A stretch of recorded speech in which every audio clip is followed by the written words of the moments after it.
uma parceria bem construída entre a fotografia e a narrativa. É a proposta do novo livro do João Manzelo Carrascosa, Fronteiras Visíveis. As fotografias são da Juliana Monteiro, que dialoga com a perfeição com os textos e faz com que esses textos ganhem ainda mais a dureza da forma como eles são narrados.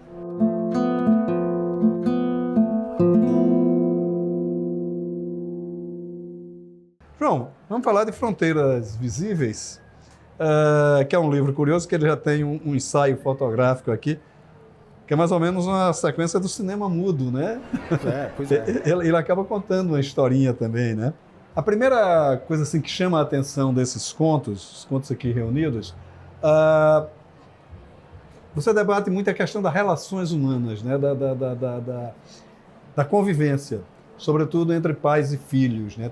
Tem muito essa discussão, que são relações normalmente muito tensas, né?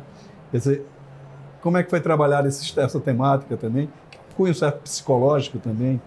De certa maneira, a gente já vem seguindo com essa forma de trabalhar, vamos dizer, com alguns temas que são efetivamente isso que você está realmente dizendo, ou seja, as relações afetivas amplas. É claro que acaba tendo um foco mais no protagonismo familiar, mas as relações afetivas podem ser, né, de amigos, podem ser de irmãos, que são fraternais também, podem ser de movimentos diferentes, né, em relação à própria sociedade, são relações do sujeito com o seu mundo, com o seu espectro, com o seu país, com o seu contemporâneo. E esse livro especialmente, Maurício, eu acredito que ele tem essas questões das relações, mas elas são talvez um pouco mais sombrias, porque essas relações, como você falou, elas são tensas, mas elas podem ter também, e algumas vezes acontecem em outros livros meus, às vezes contos, às vezes romances, elas são mais solares. Elas estão, né, capturando momentos de epifanias, de revelações, de certos afetos que estão silenciados, porque não é a palavra que vai dar esse tom.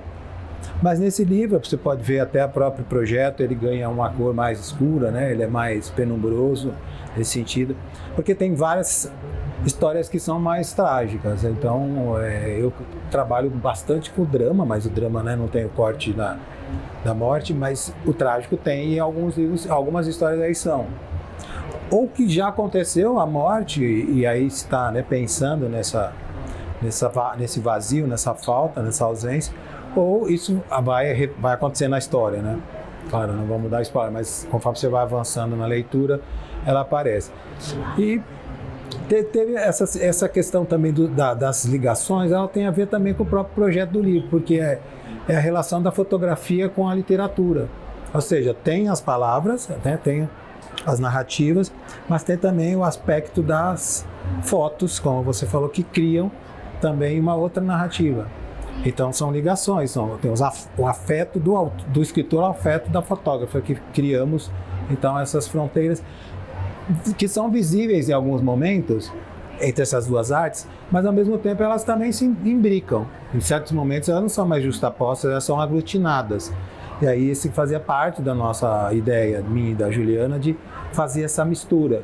Então, ele tem essas fronteiras visíveis, mas ao mesmo tempo chega a certos momentos a ser invisível, ou ser aquele esfumato que as águas se misturam. Uhum. Agora, é interessante, porque você já tem uma experiência antes com a Juliana, né? Sim. De fazer o livro. Como é essa coisa de trabalhar nessa parceria, né? Eu acho muito legal. Como é isso? Assim, eu gosto da literatura, Maurício, assim, pensando que o livro não é só a história, que a gente pode também pensar no acabamento, no tamanho do próprio volume, na capa, no projeto, porque eles criam efeitos de sentido que ajudam a dar algumas formas que você gostaria que o texto tivesse a partir do seu próprio conteúdo.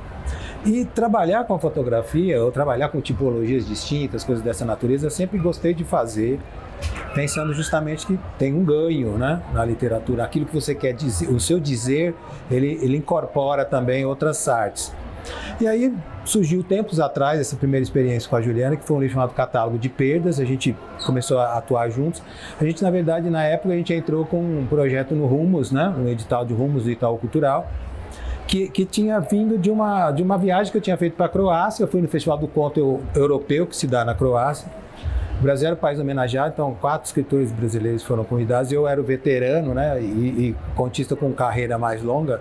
Na verdade, são jovem, né, vamos dizer, né. E aí eu vi lá a tal do Museu das Relações Partidas na cidade de Zagreb, na capital. E era um museu pequenininho, mas tinha sempre uma carta de alguém falando de uma relação que tinha se partido e um objeto que iam junto para mostrar. Então eram sempre, vamos dizer, situações relacionadas a um relacionamento que poderia ser de amigos, poderia ser pai, mãe, coisa e tal, mas que não tinha totalmente a morte como um ingrediente. Eram casamentos desfeitos, eram filhos que brigaram com pais, enfim, amigos que não se viam, porque foram morar em países distantes, etc. Eu vim com essa ideia e falei com a Juliana, vamos fazer um projeto que eu escrevo histórias de pessoas que perderam alguém. Aí sim, não é mais uma relação partida só, é uma relação partida definitiva, porque alguém morreu. E isso é galvanizado por um objeto, não por uma carta. Então a gente fez esse livro, Catálogo de Perdas, é sempre alguém contando então a história por meio de um ancinho, de uma bengala, de um livro, de uma paçoquinha, coisa dessa natureza.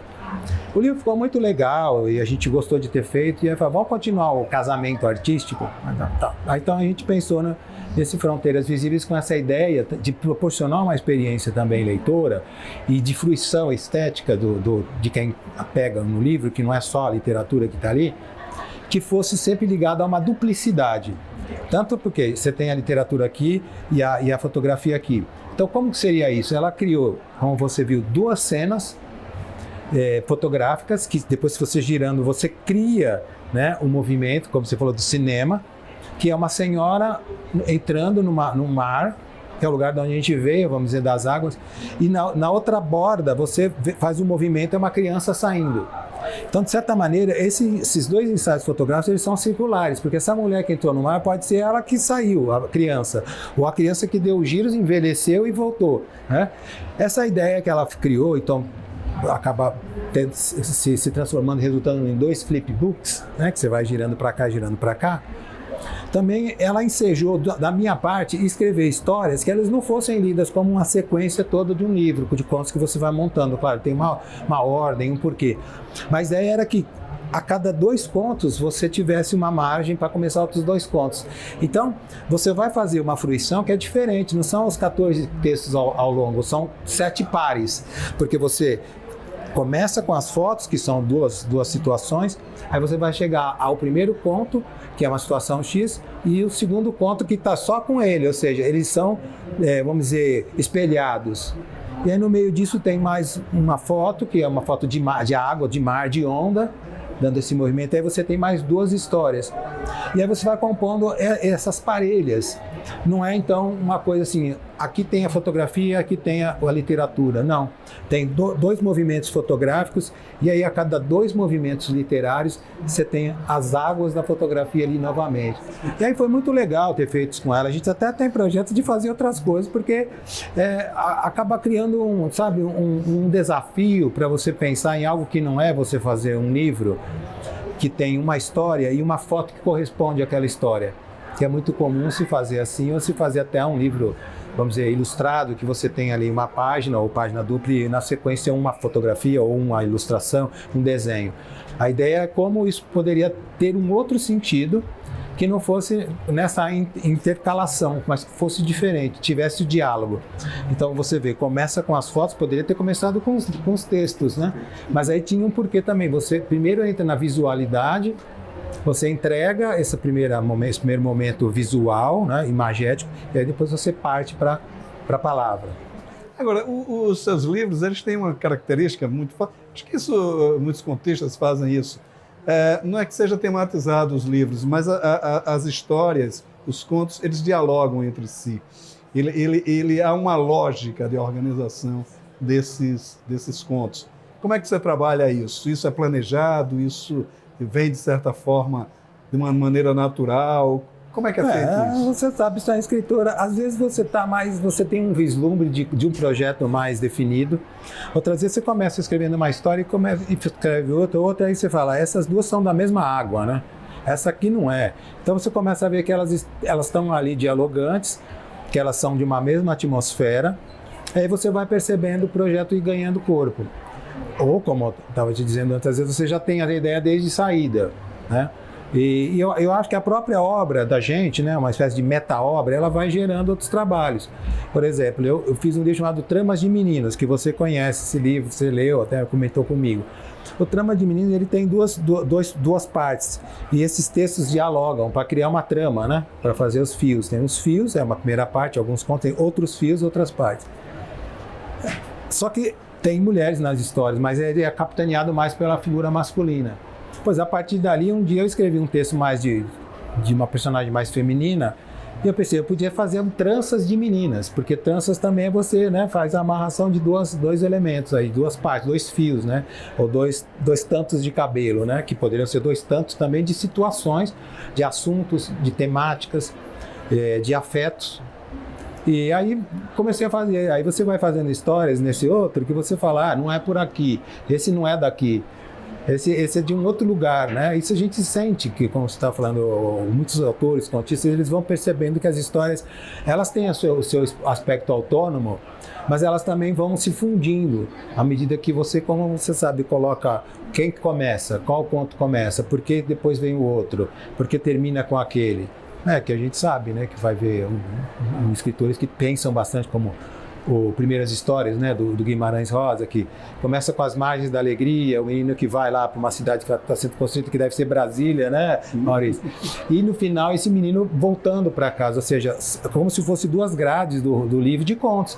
Quer dizer, os contos são separados, você pode ler esse, pode ler aquele, independentemente, mas eles estão no mesmo volume, um abrindo e outro fechando. E no meio desse livro tem o espelho, né, o conto espelho. Quer dizer, então tem um jogo ali, o escritor está pensando como que ele vai organizar essas histórias em conjunto, e não apenas, né, uma sequência que não tenha muito, né, que seja aleatória, não tenha muita luz, não tenha essa lógica, né? Eu acho que acaba sendo até uma visão que o contista tem, mas mesmo que ele não escreva romance, ela é uma visão romancista, né? Porque você faz as histórias, elas têm ali a sua vida independente, mas você de alguma maneira colocou-as no mesmo, né, esteio, elas estão ali, elas são do mesmo canteiro, você está cuidando delas ali, né, para que elas ficassem naquele lugar e não em outro ponto, né, elas estão naquela parte de terra, né. E o conto do Guimarães Rosa, ele se passa em Brasília por uma coisa muito interessante.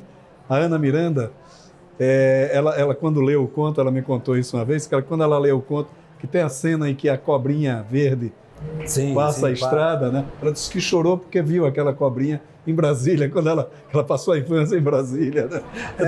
Tudo a ver, né? A literatura dialoga com o real, né? Com o real, claro. Trabalha muito com isso também.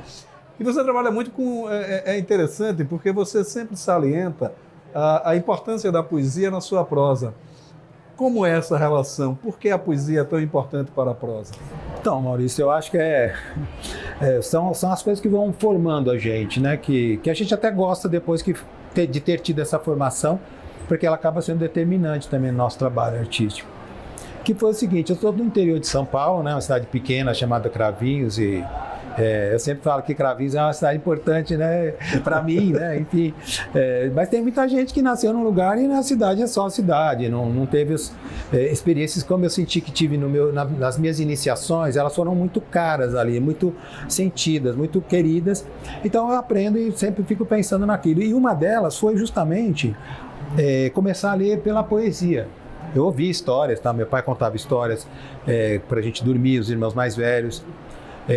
Às vezes eu falo, né, também que me tornei escritor também graças à CPFL, porque faltava luz na região, né, tinha muito apagão. Aí então no final da tarde minha mãe chamava, punha a gente ali e ficava contando histórias até chegar à noite, né. E aí só passava horas para voltar a luz. Aí não tinha como tomar banho porque era chuveiro elétrico, não tinha como você ver direito as coisas, né, fazer esquentar comida e tal. E aí, apesar de ter esse universo todo de histórias, de narrativa, os primeiros livros que eu senti que tinha uma coisa diferente era a poesia. Caíram na minha mão porque eram livros que estavam na biblioteca da minha escola, depois da biblioteca da cidade, e tinham parentes que tinham muitos livros. Então minha mãe também, como professora do ensino fundamental, tinha muitos livros de poesia. E era de todo tipo. Ao mesmo tempo que tinha o Carlos Drummond, tinha o Vicente de Carvalho, tinha o Raimundo Correia, tinha o Olavo Bilac, tinha Álvaro de Azevedo, ou seja, eram autores que eu não sabia que não eram da mesma escola literária, que é uma coisa mais para explicar, né, um pouco dos movimentos da literatura. Mas para mim era tudo... Claro, eu percebi que tinha alguns que eram mais rimados, tal, que outros eram, né, versos brancos, outros eram poemas piada, etc. Mas aquilo me tocou muito porque me dava a ideia de que eu estava trabalhando com um eu. E quando a gente é muito jovem, a gente está muito voltado para o seu eu, descobrindo o mundo. E você ainda não tem uma capacidade narrativa de construir histórias, de elaborar personagens, de capturar eventos reais, né? E fazer uma transfiguração por meio de um enredo, de uma trama. Então, a poesia foi me alimentando muito no começo, até que, quando eu já tinha lá meus 20 anos, que eu comecei a escrever histórias, pequenas histórias. E eu sentia que, para contar essas histórias, era necessário entrar o lastro da poesia, com as figuras de linguagem, com as melodias, com o ritmo, a expressividade, certas coisas que são elementos, né, princípios da escrita literária, que nem sempre o escritor de prosa ele tem essa preocupação. Não que a obra dele não tenha qualidade, mas às vezes ele não cuida dessas partes, porque o negócio dele é narrar, descrever, ser mais cinematográfico, fazer corte, coisa e tal. E a minha forma de chegar, vindo dessa cidade pequena, de observar devagar, né, de abrir a câmera devagarzinho, né, em geral mais um close do que um panorama, ver o outro, como você comentou inicialmente na sua pergunta dos afetos, observar o mundo ao nosso redor, aquelas pessoas que estão diante de nós e não somos nós, é o outro, né? Você vai descobrindo essas questões da alteridade que são, ao mesmo tempo, de grande enlevo, mas também de grande conflito. E daí eu sentia que precisava. E quando eu vou escrever qualquer história que seja curta ou longa, eu sinto que o texto precisa, pelo menos para mim, na minha formação, ele precisa atrair com essa prosa, precisa ter esses ingredientes que saem muitas vezes só da narrativa muito chapada, né? Eu conto o que aconteceu, o verbo e o substantivo, então eu sinto que precisa organizar, metaforizar. E aí acaba sendo uma coisa que você assume, você procura aprimorar depois como um traço também do seu próprio estilo, porque você percebe que isso está ali, né? Está evidente, e você vai aprofundando, criando um suco ainda mais profundo, porque ele vai configurando a maneira de você escrever e ser reconhecido também, né? Quando você lê um autor, você reconhece, né?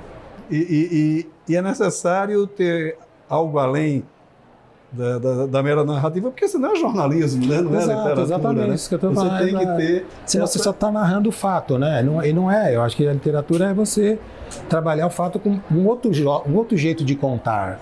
Até a gente sabe, né, que muitos escritores eles galvanizam a nossa atenção como leitor e apreciador de sua literatura, porque eles não contam muita coisa, não tem muitos fatos. Né? O que tem aquela história ele contou de um tal jeito que ganha uma outra dimensão. Às vezes é um fato interior, não é aquela sequência de coisas acontecendo, como você falou, igual no jornalismo, ou mesmo no cinema, que tudo tem que ser rápido, um plot point, a coisa virar e você ir levando o leitor. Não, ele vai, né, você vai trabalhando com um pouco mais, né, de lentidão, você vai organizando. E esse outro jeito de contar, esse outro diapasão, ele acaba sendo algo que constitui a sua marca. E isso eu acho que é o legal na literatura, né? E é, de certa forma, a busca pela sedução, né? Seduzir o leitor. Exato, né? exato. Quer dizer, essa necessidade de se seduzir, ela pode vir com muita força da poesia também. É basicamente isso que você tenta trabalhar. Sim, porque é como se a poesia você estivesse lançando uma rede, ou seja, seu texto é uma narrativa, ele é uma rede de arrasto. Só que se você lança uma rede que ela é muito comum, já se sabe que vai se escapar, né, pelos vazios. Você trabalha numa rede mais fechada porque ela está mais ligada ao universo da palavra também. Há um apreço e vamos dizer, um investimento nesse conjunto de como a palavra vai dizendo, como o seu dizer vai ganhando uma força, uma singularidade justamente para puxar esse leitor, né? Como você diz, vamos arrastar essa sedução, vamos trazer. Eu acho que é misterioso também, mas ao mesmo tempo é explicável e é o que cada um pode oferecer como autor, né? Vai ter outros que não tem essa linhagem, que funcionam de outra forma. A gente já conversou sobre um autor, que é o Osman Lins, né, que você também tem um imenso apreço e conhece, já escreveu sobre ele, que tem essa forma de buscar, ou um Raduan Nassar. Ou seja, são escritores que trazem, né, vamos dizer, nessa dicção, nesse registro, uma cauda, né, da poesia junto. Agora, você tem uma experiência que eu acho interessante. Você fez várias residências literárias. Você, de certa forma, orienta também residências literárias. Como é essa experiência, essa troca também? É uma troca, de certa forma, também, né? A gente está inventando, né, Maurício? Porque as residências, como você disse, eu fiz algumas, tem vários escritores brasileiros que fizeram também. No Brasil quase não tem muito essa tradição, essas residências são internacionais. E elas têm quase sempre a mesma dinâmica, o mesmo modus operandi. Você vai até elas, ou por convidado, ou enfim, submete-se também, muitas vezes, no site deles, desses grupos, dessas instituições, e você fica num lugar, em geral, um lugar muito bonito, sempre no meio da natureza, para você não se preocupar com cidade, com uma coisa que te tira a atenção. E ali você escreve, fica desenvolvendo seu projeto, junto com outros escritores, que são em geral de outros países, tá, para ter esse intercâmbio. Isso que você está falando, para você ter essa... Só que você fica a maior parte do tempo fazendo seu trabalho e encontra e conversa com eles a hora que dá. Eu fiz uma nos Estados Unidos, fiz uma na Suíça, fiz uma na Índia. E a gente fez uma aqui agora, né? A gente inventou uma que as pessoas vão, só que elas vão ter um escritor que vai procurar capitanear o trabalho delas, vai fazer mentoria, vai discutir o projeto delas, vai também propor ou oferecer oficina literária para elas lembrarem de coisas. Quase sempre são escritores que já estão, né, caminhando, às vezes podem estar no começo, outros no mais adiante, com muitos livros já publicados, ou com uma obra em andamento, ou para começar. E ali a gente põe todo mundo para se relacionar, ficar fazendo dinâmicas juntos, trabalhando em duplas, trabalhando em equipe, misturando esses escritores também, porque eles têm essa vivência, eles têm essa permuta, esse intercâmbio entre as próprias situações deles como autores e das suas existências, né? Também o que eles estão capturando desse mundo. E é uma grande oportunidade dos pares conviverem um tempo e discutirem processo criativo, aprenderem, se fecundarem, sabe? E a gente fez uma já, né, em Gonçalves, aí numa cidade aqui do sul de Minas, e vamos fazer outras. Então aí vai vir outro grupo de escritor, aí a gente refina, muda coisas, propõe outras atividades. Então é uma forma legal de você, né, juntar esses talentos no mesmo lugar para que se conheçam, porque eles são de lugares distintos, né, do país, né? Maravilha. E os projetos continuam, né? Tem que trabalhar, tem que trabalhar, fazer Amaralto, publicar livro, fazer as outras editoras, trabalhar com editora infantil, público juvenil. Eu gosto de fazer essa alternância, porque é como se você estivesse num dial e se você ficar sempre na mesma estação, pode ser legal, músicas bonitas, né? Mas se você muda um pouquinho... Então, assim, para meu espírito criativo, meu desejo de criar, de fazer literatura, eu não gosto de ficar sempre naquele ponto. Então, eu mudo um pouco da estação e eu faço agora um livro de contos, né? Como esse, um livro de contos com fotografia. Daqui a pouco a gente faz um romance, que é uma outra, né? Um outro fôlego, uma outra forma de contar, uma prosa mais longa. E, de repente, vou lá para fazer uma história infantil, porque sobe o espírito do menino lá de Cravinhos, então eu quero escrever uma história. E aí, os projetos vão seguindo, né? Maravilha. Bom, muito obrigado pela sua participação no Leituras. Eu que agradeço. Maravilha. Obrigadíssimo aí pelo carinho, pelas questões.